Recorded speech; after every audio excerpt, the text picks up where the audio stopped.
Greetings and welcome to Network Security Protocols and Devices.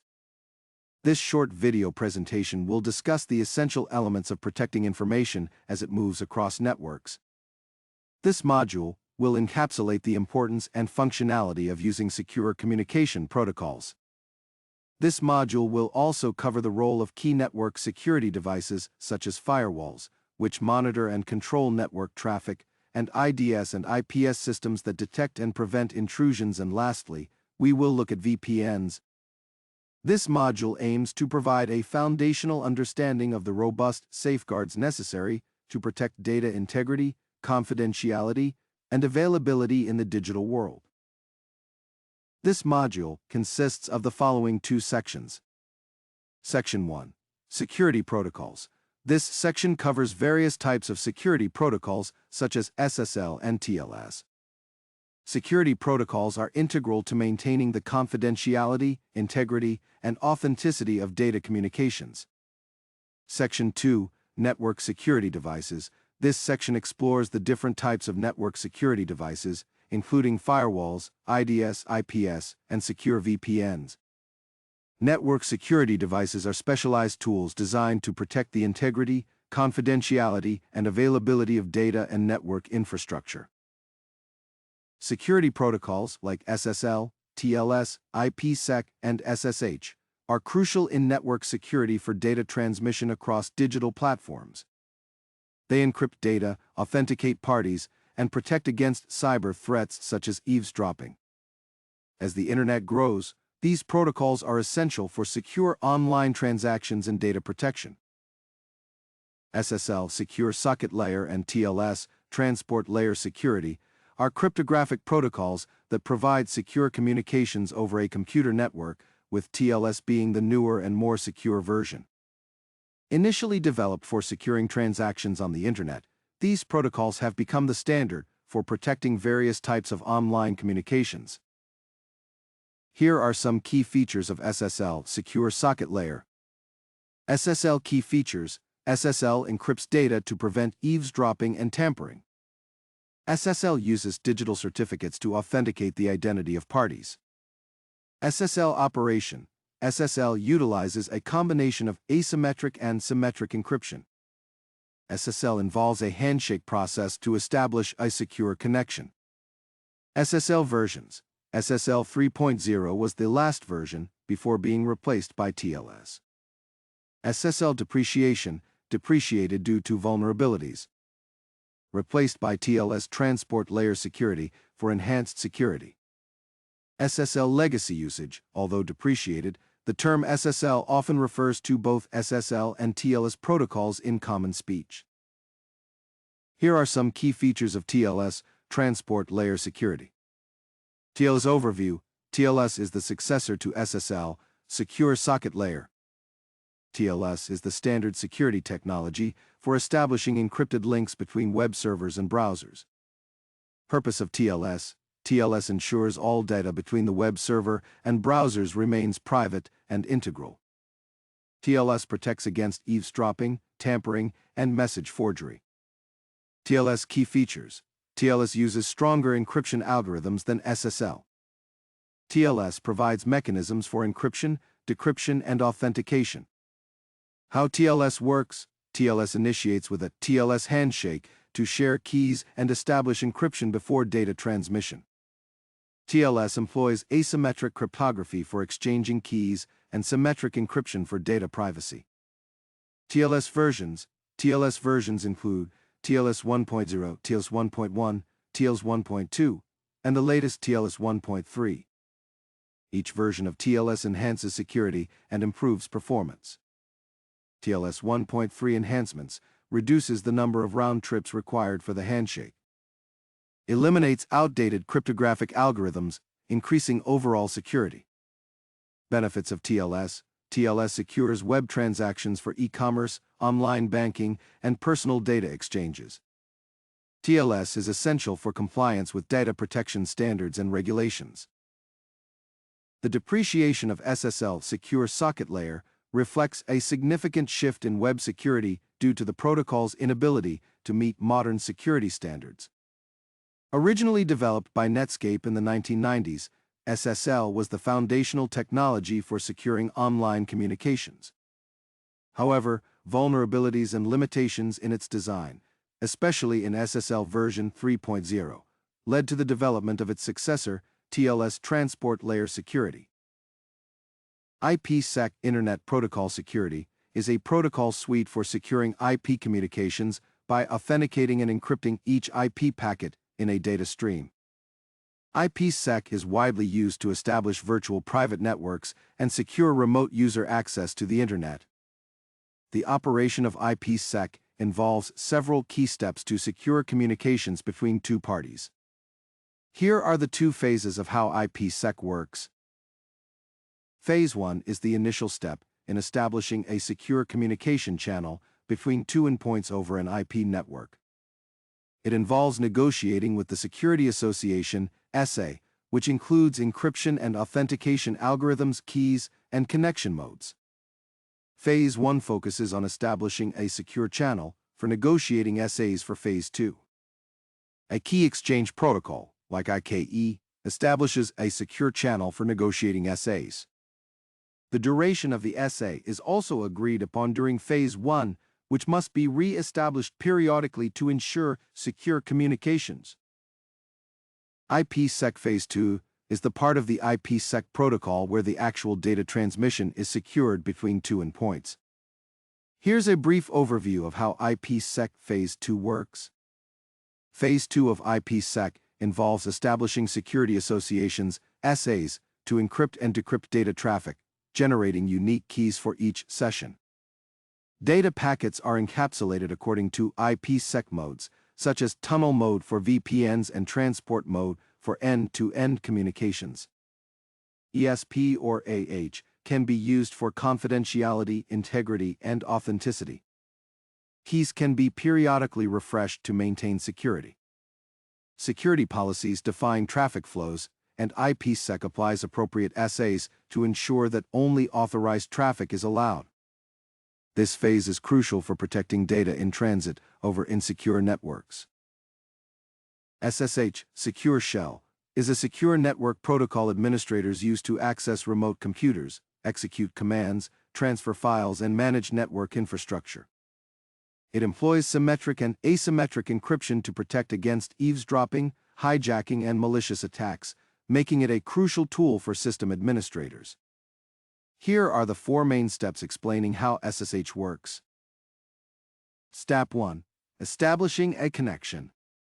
When the SSH client initiates a connection to the server responds with its public SSH key and version information. This initial exchange also determines what version of the SSH protocol will be used. Step 2. Key exchange and host authentication. Once the connection is established, SSH proceeds with a key exchange to set up the encryption that will secure the communication.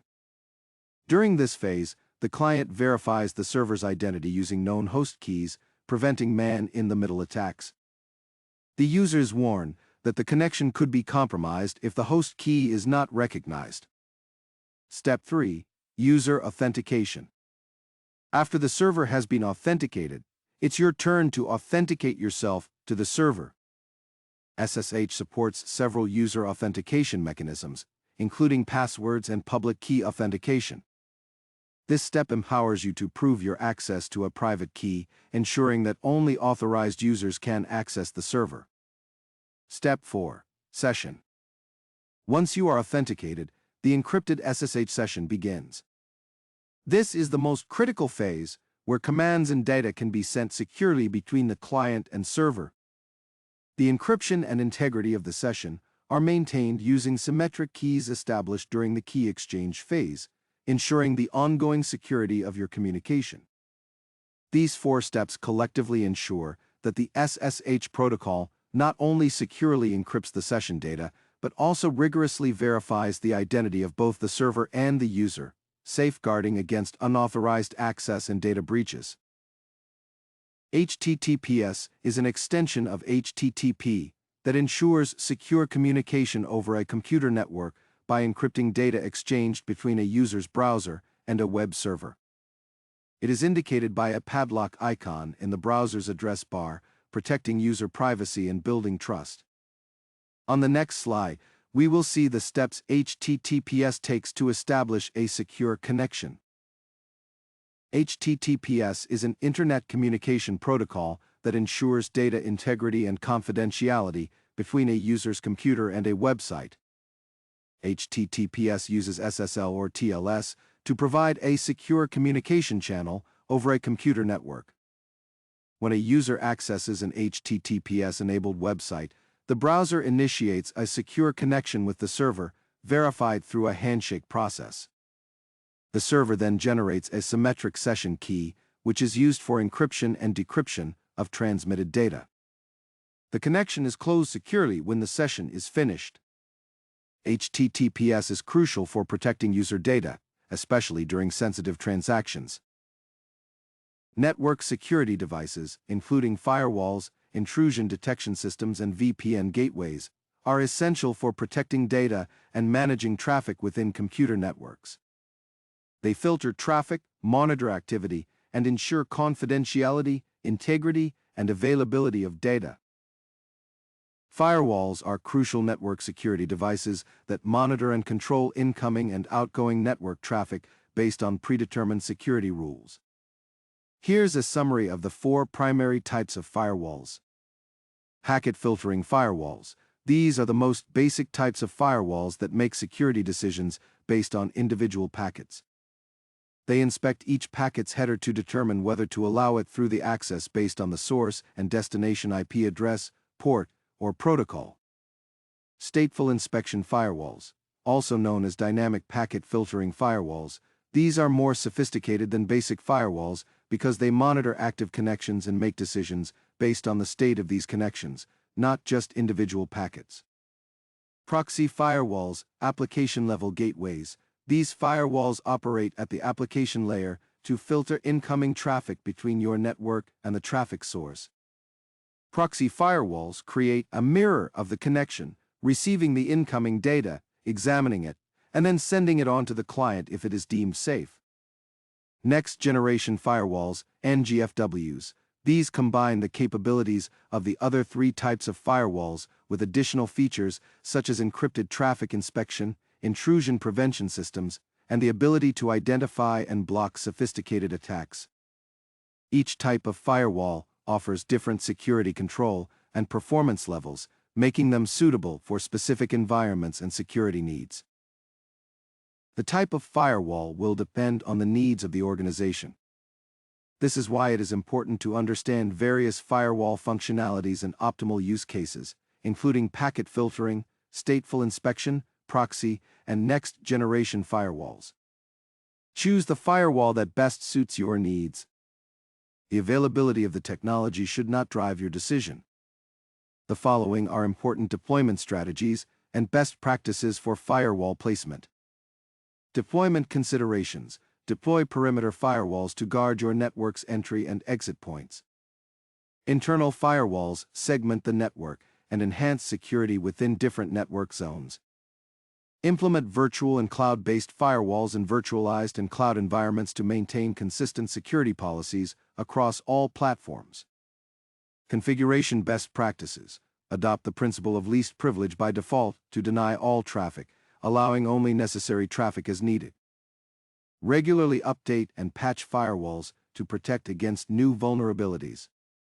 Manage and streamline firewall rules to maintain an organized, conflict-free rule base.